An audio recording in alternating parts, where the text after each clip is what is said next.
Alright guys, welcome to another week ahead video. We are going to do this week's video as well as our report slightly differently given the very light economic calendar that we have coming up this week. We don't really have any major tier 1 events apart from, of course, the upcoming RBNZ policy meeting. And right now, market participants across the board are expecting some form of upgrade in terms of economic projections from the bank, but most deem this meeting too soon to see any real material change in terms of policy stance from the RBNZ this week. So it might be more of a non-event playing out, although there is a little bit of a skew to a potential hawkish reaction coming out from that for the Kiwi dollar. So that is one to keep in mind. But with the overall quiet and more sanguine week ahead, we thought it would be a good idea to just go over a few of the key assets and key opportunities that we are personally looking at in the week ahead. So starting off then with euro sterling. Now from the start of the year, there has been many factors which allowed the British pound to gain ground versus the euro. And the biggest of these, of course, was the massive success that the UK had in their vaccination rollout, which basically allowed the UK economy to see a much faster, much quicker rebound and economic recovery compared to that of the European Union.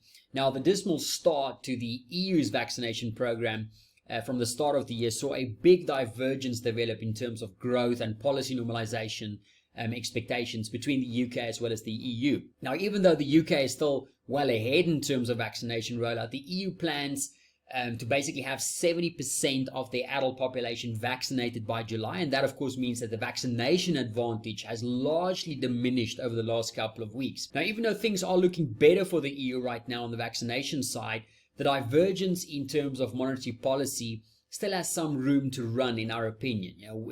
The better than expected recovery in the UK has allowed the Bank of England to get a little bit more wiggle room, to turn less dovish. We've actually seen a more further move towards a looser monetary policy from the ECB, where they've actually increased their asset purchases for the PEP program to try and calm down the massive rise that we've seen in EU bond yields. Now, it's important to note that the EU recovery narrative has recently seen bond yields outperform the major peers, which has seen an almost 20 basis point recovery in terms of the 10-year bond yield gilt yield spread. So that is something that has, in our opinion, been a key factor. That increasing or recovery in the yield differentials has been a key driver of that rebound that we've seen recently in euro sterling, especially from the start of April. Now, this divergence between the spread and exchange rate is something that we are concerned about right now, because we have seen quite a big continued move to the upside. Well, we haven't really seen the exchange rate catch up to that. So that is a key risk factor just to keep in mind for that downside bias. Now, technically speaking, there is two areas of interest that we are looking at in the week ahead. The first is the short-term resistance area that we've seen playing out at 86.40. And that is very close to, of course, the 1 week implied volatility range high for the week. And in terms of the medium term, we also have that 87.10, which has held resistance on multiple attempts to the upside. And we are expecting selling interest from both these two areas, if indeed we do see the markets testing these areas.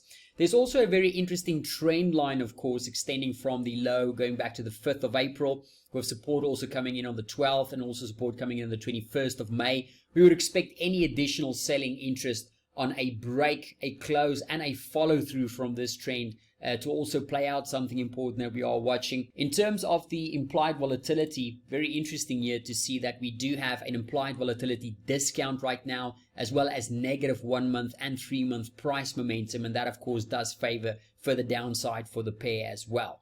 Now, in terms of the biggest risk to this bearish outlook still for the pair is a continued climb in those bond yields relative to gilt yields. If we do see that spread continuing to diverge from the exchange rate, eventually we are expecting either the exchange rate to catch up or that bond gilt spread yield to basically catch down. So that is a key risk factor to keep in mind, as a continued outperformance of those bond yields.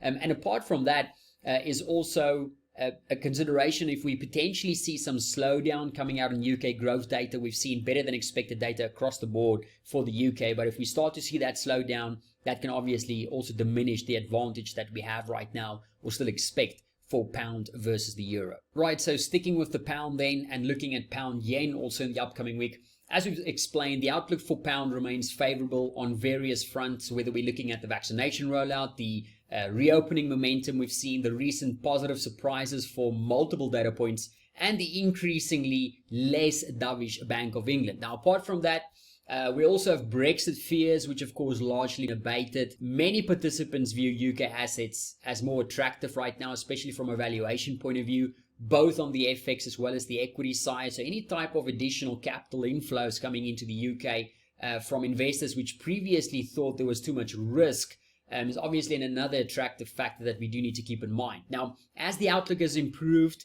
the market's focus for the Bank of England has also turned, made a 180-degree turn really. You know, at the start of the year, going back just a few short months, the markets were contemplating how fast the bank will move to implement negative interest rates. And right now, just a few short months later, the market is currently contemplating when the bank will possibly have a first hike in interest rates. So there's been a real stark difference or change in bias when it comes to policy normalization or policy expectations. Now, even though rates markets have been moving a little bit more sanguine recently in terms of SONIA futures, like we showed last week, expectations are currently still implying 20 basis points worth of tightening by March 2023. Now, as long as the data remains positive and the Bank of England maintains their more optimistic outlook, especially regarding the pace and the size of the economic rebound, that bias for sterling should remain firmly tilted to the upside. Now, in contrast, for the Japanese yen, the outlook has a very strong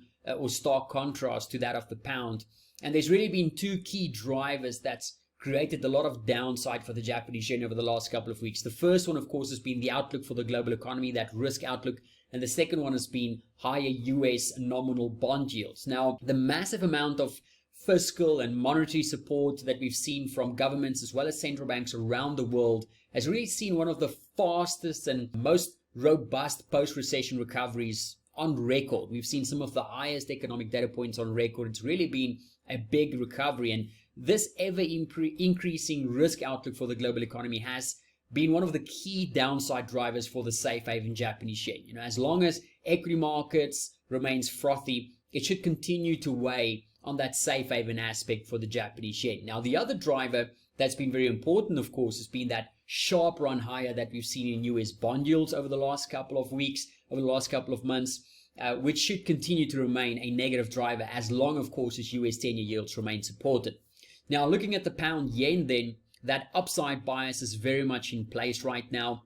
Technically speaking, the pair has moved into a key area of higher time frame resistance, coming in between 155 and 156 psychological levels. That's also the swing high, if I recall correctly, going back all the way to January 2018. So it's a really key area of resistance that we are currently moving closer towards. Now, from a support point of view, if we just drop down to the 1 hour time frame, this overall area between 153.50 and 153.40, let's call it 153.30 actually, we've seen the area for the pair forming a little bit of a basing area around the zone. We've had multiple tests to the downside, and every single time we've survived those tests. So if we do revisit anything between 153.50 and 153.30, we are expecting buying interest to step back in from these levels. Now, we expect to see buying interest on a retest of the short-term support area, but we would also look to just below that 11th May swing low. We also have the psychological level coming in at 153, and we also have the 1 week implied volatility range low coming in at 152.90. We want to keep this overall zone that we have here in mind to potentially define our risk for any potential long trades that we will consider in the week ahead. And the reason why we would consider this as a real important area to define our risk is because if we take a look at this from a technical point of view, we've got a whole pocket of really nothingness to deal with. So if we do have a very strong break, close, and follow through below this zone, arguably the next key zone that the market will want to retest is all the way back down towards the 151. And if that's the case, that's really not the type of drawdown that we want to be sitting through. So really a key area that we can define our risk nicely here for pound yen. In terms of the implied volatility, if we just quickly take a look at pound yen, we can see that the 1 week implied vol is currently sitting at 5.8%. That's obviously given us the range that we've been looking at. More importantly, though, from a technical point of view, implied volatility premium right now of a healthy 17.5%, and also 1 month as well as 3 month price momentum still very positive, and that of course does favor further upside for the pair as well. In terms of biggest risks to this bullish bias would be any major risk of flows, any massive deleveraging that we see playing out, any huge risk of flows of course expected to weigh on risk sensitive pound, as well as of course be more supportive for the Japanese yen from a safe haven point of view. Obviously keeping a very close eye on something like US 10-year bond yields will be important. If we do crack below key support between 160 and 162 for US 10-year bond yields, that's arguably going to create a little bit of upside for the yen, and that's also something that we just need to keep in mind here for pound yen in the week ahead. So while we're on the Japanese yen, let's actually just scoot over to the dollar yen as well, where we do maintain a fundamental bullish bias on the pair. Now, the US economy has made rapid progress over the past couple of weeks and months. It's been driven by the unprecedented amount of fiscal and monetary support from the Federal Reserve as well as the US government. And as a result of that ongoing support, as well as that big fast rebound we've seen in the economy so far, the growth and inflation estimates for the US economy has really been revised up a couple of times by considerable amounts over the past couple of weeks. Now, even all of this is of course supportive for the economy. It hasn't really seen a lot of upside for the US dollar because we've seen that ultra easy and on purpose behind the curve attitude from the Federal Reserve. That's continued to weigh on the US dollar, as well of course the expectations for that reflationary environment, that global synchronized recovery that is normally a negative input for the US dollar. So despite that very big rebound we've seen in the economy, we haven't really seen the dollar follow suit. However, we do still see upside for the dollar yen, because if we take a look once again at the Japanese yen, one of the key drivers, like we've mentioned, for the Japanese yen to the downside, apart from the more favorable risk outlook for the global economy, has been that very rapid rise that we've seen in US 10-year nominal bond yields. Now, as the economic outlook started to rapidly improve for the global economy as well as the US economy, the bond market aggressively started to price in that higher growth and inflation numbers for the US, and that of course sent US yields soaring to the upside from their post-pandemic lows, and that's really been one of the key drivers to the downside for the Japanese yen, because it's a low-yielding safe haven asset. So it's always in contention with US yields, and the fact that that's been pushing to the upside has seen a lot of inverse reaction to the Japanese yen, and of course a positive correlation to that of the dollar yen pushing to the upside. So the other thing to keep in mind is that, even though the Japanese yen is a safe haven currency, the dollar is also considered as a safe haven. So any major risk of flows has had really minimal impact in the pair, and has mostly remained very sanguine given risk of flows, unless of course that risk of turn has also affected US 10-year bond yields negatively. When that has happened, we have seen the pair moving lower, but the overall driver remains US 10-year bond yields, and as that medium-term bias for US 10-year bond yields remains tilted to the upside, we do maintain that upside bias for the pair as well. Now, technically speaking, the dollar yen has been trading very range bound, basically in tandem with the blue, which is of course the US 10-year yields, which have been very range bound between that 1.5 and 1.7%. Now, in the week ahead, we do expect buying interest on any potential retest of that 108.50 and 108.30 area. It survived multiple tests to the downside as support. The one thing that we do need to keep in mind about this, though, is that we are currently bouncing from a key area of trend line support as well. If we do see a break, a close, as well as a follow through below that trend, it might mean that we might be in store for a little bit of a deeper correction. We do of course have that 1 week implied volatility low also coming in at that area, so there is confluence, and we are expecting this to put up quite a fight in terms of support for dollar yen in the week ahead. Now, what's also positive for the pair is that we currently do trade with an implied volatility premium of over 10%, and 1 month as well as 3 month price momentum does remain positive for the pair, so that does favor further upside in dollar yen as well. We will of course be keeping a very close eye on US yields, as it's been the biggest driver for the pair.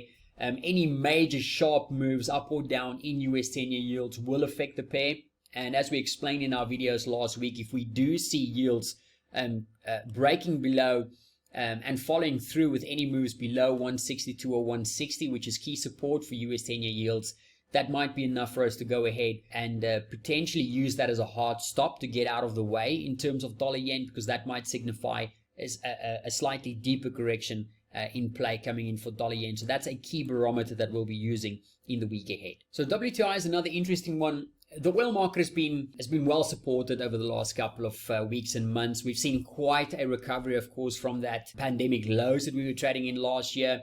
And there's been lots of drivers affecting oil in the last couple of weeks and months. Firstly, we've had a very favorable supply and demand dynamic shift with OPEC Plus coming in with some sizable production cuts last year. That's been a key driver to the upside for oil, especially also combining that with the much faster and better than expected economic rebound we've seen on a global scale. That's been really positive for oil. Apart from that, with the current supply restrictions in play, most participants do expect that the oil market should be undersupplied for at least until the end of the year. So from a supply and a dynamic point of view, lots of supporting factors for oil prices. We also have commodities in general, which has been well supported over the last couple of months, really due to two factors. Firstly, we've had downside in the US dollar. Remember that we have a sharp inverse correlation between the dollar and commodities. And the other big driver from a positive correlation point of view has been inflation expectations, which have been pushing to the upside. And that, of course, has a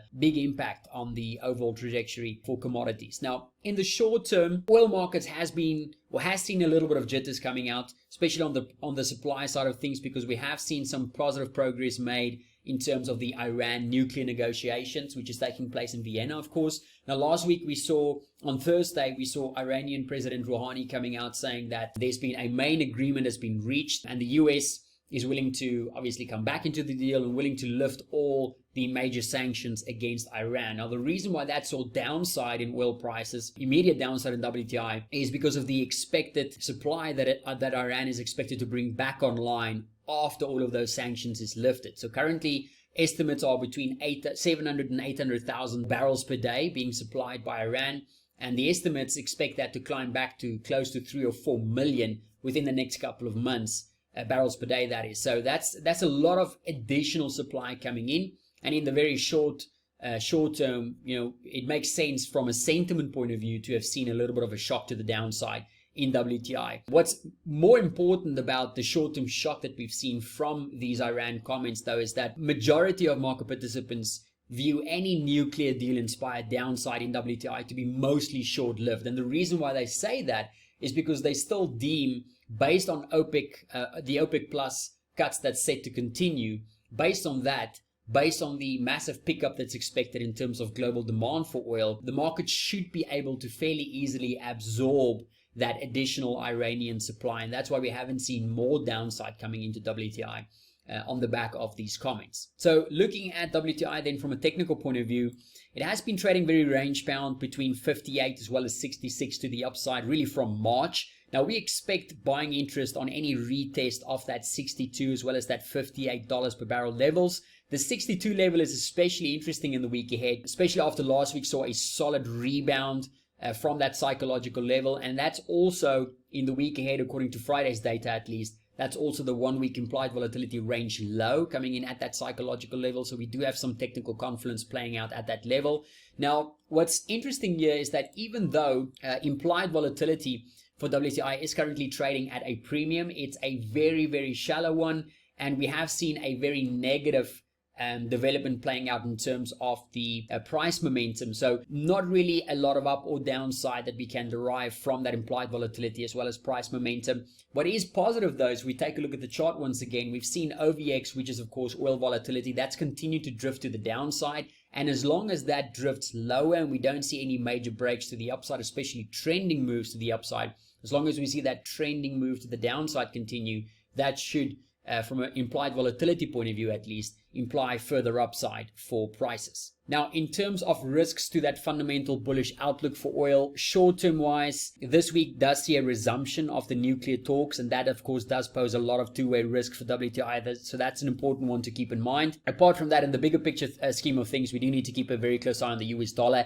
Any potential further bounce like we saw on Friday playing out for the US dollar can of course weigh on commodities in general. And we have seen a little bit of a pullback playing out in inflation expectations. And if it's set to continue as well, it could also be a factor that we need to consider for some potential downside in WTI. Now, the other interesting one that we can look at is gold. Now, we do still hold a fundamental bearish bias for gold. And this is despite the recent move that we've seen to the upside. Now, our downside bias is really premised on our view that the current growth and inflation outlook on the US side should see further upside momentum playing out for US nominal bond yields, particularly as talking about US 10-year yields. Now, recently, even though US 10-year nominal bond yields have remained very range bound, of course, between that 1.5 and 1.7% level, gold has seen an almost 11% jolt higher from the March lows, and that's been due to continued downside pressure that we've seen playing out for real yields. Now, remember,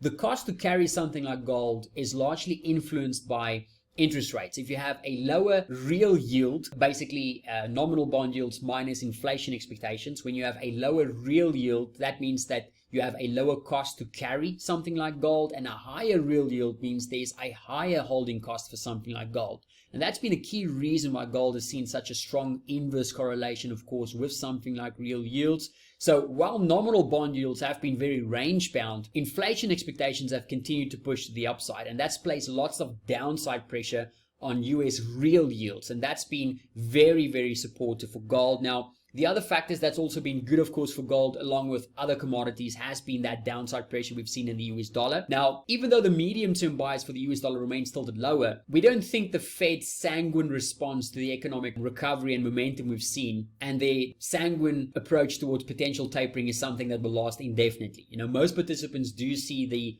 August Jackson Hole Symposium as a potential date for the Fed to announce official tapering discussions or deliberations that has commenced.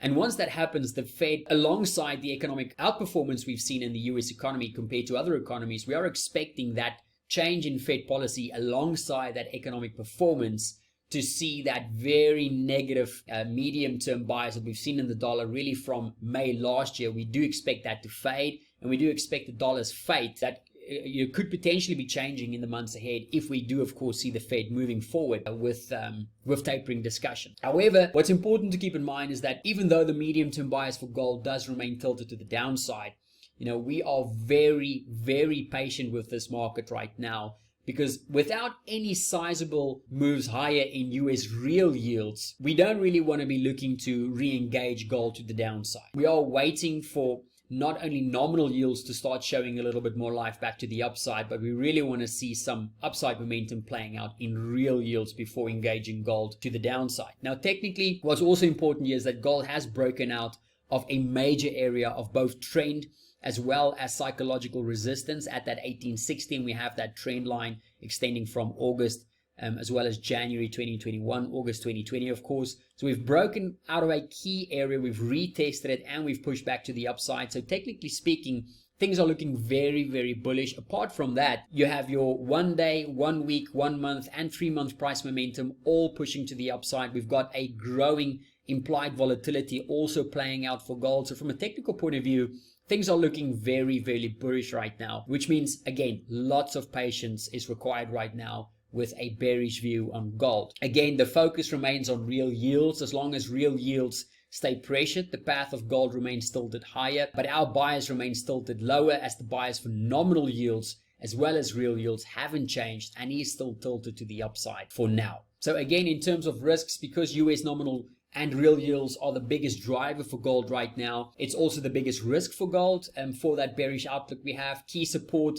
for US 10-year right now is around 160 and 162. We've inverted it on this chart, so let me just quickly put that back. So key support right now between 160 and 162 for US 10-year. If we do see that cracking below, we're probably going to retest the lower end of that range between 1.5 and 1.7. And if we do crack below that, we could be seeing gold trading much higher from here. So again, as long as that medium-term bias remains intact, tilted to the upside for yields, our bias for gold does remain tilted lower, but we do need to see a resumption in real yields pushing back to the upside before we would even think about re-engaging gold back to the downside. Right, turning our attention then to the Aussie versus the US dollar. Our fundamental outlook does remain bullish, tilted to the upside for Aussie versus the US dollar. There's a couple of caveats though. You know, there's been plenty of reasons why we've liked the Aussie dollar in the last couple of months. As a currency that is tightly correlated, of course, to the health of the global economy, the Aussie dollar was very well placed as a pro-cyclical asset to enjoy the hopes and the expectations of that faster and very robust global synchronized post-recession recovery that the market is still banking on, of course. The other upside driver was the better than expected economic recovery we saw out of Australia. They were also one of the countries, alongside of course New Zealand, that handled the virus much better compared to their peers. That also was a positive input for the Aussie. Apart from that, there's also the surge in commodity prices, more specifically, of course, the one that you can see here in orange, iron ore, that favored that commodity sensitive Aussie dollar. Now, a big driver for that move to the upside in things like iron ore was, of course, demand coming out of China, where a robust economic recovery saw plenty of demand coming out for Australian commodities, especially iron ore. Now, what's important here about iron ore is remember that it's consisting about 20% of Australia's total exports, and of that, about 80% goes to China alone. So it's been a real driver, that rebound in China for iron ore, and that move to the upside has been a key driver, of course, for the Aussie dollar. So with all the positives in play, why aren't we trading high already for something like the Aussie dollar? We've been very range bound over the last couple of weeks. Now, there has been a few hiccups along the way. And some of them that's still brewing under the surface that we do need to pay attention to. The first one to consider, like we mentioned with gold as well as the US dollar, which, as we previously mentioned, it does still have a medium-term bearish outlook. But as the Fed draws closer and closer to eventual tapering discussions, the outperformance of the US economy will start to matter more and more for the US dollar. So that is a key risk that we do need to consider for not only the Aussie versus the US dollar, but for most of the major currency pairs. And also, that continued political tussle that we've seen between China and Australia, it hasn't really helped the Aussie dollar. It hasn't been a big trigger to the downside either just yet, but it is something that we do need to consider. The other more important one, we think that that right now hasn't seen any downside in the Aussie yet, but it could potentially lead to some downside, is China's recent push to try and curb commodity prices. It's a real point of concern. If we see that solid upside trend, that upside momentum we've seen in iron ore prices, if we start to see that breaking to the downside with any attempt from China or just from some overdue profit taking, that is something that could see downside for the Aussie dollar despite some of the positives. Now, technically, looking at this pair, that psychological level around 77 cents has been a key support barometer for the pair over the past couple of weeks. The pair has weathered multiple tests of breaking below this level every single time the market has pushed us back to the upside. So we would still expect buying interest from that level, both short term as well as medium term, but there are a couple of things that we are wary of right now. And that firstly is a key, once again, trend line support that we're coming up against. If that one fails, it might be enough to see a little bit of or enough momentum to take another crack below that 77 level. Now, if we do see trend as well as psychological support fail, that could open up a move all the way back down to 76 cents, which means any long positions from 77 would do well to consider that swing low on the 4th of May as a possible spot to define risk and just get out of the way in the event of a very aggressive break to the downside, as there isn't a lot stopping us all the way back down to 76 if that should happen. So even though the bias remains unchanged and tilted to the upside, this is an asset where patience, we think right now, is key. It is required, with a bunch of potential risks brewing under the hood that we do need to consider for the Aussie versus the US dollar. All right, guys, that's everything from us for this week ahead video. All the best of luck as always in the week ahead. And any questions, don't hesitate to let us know.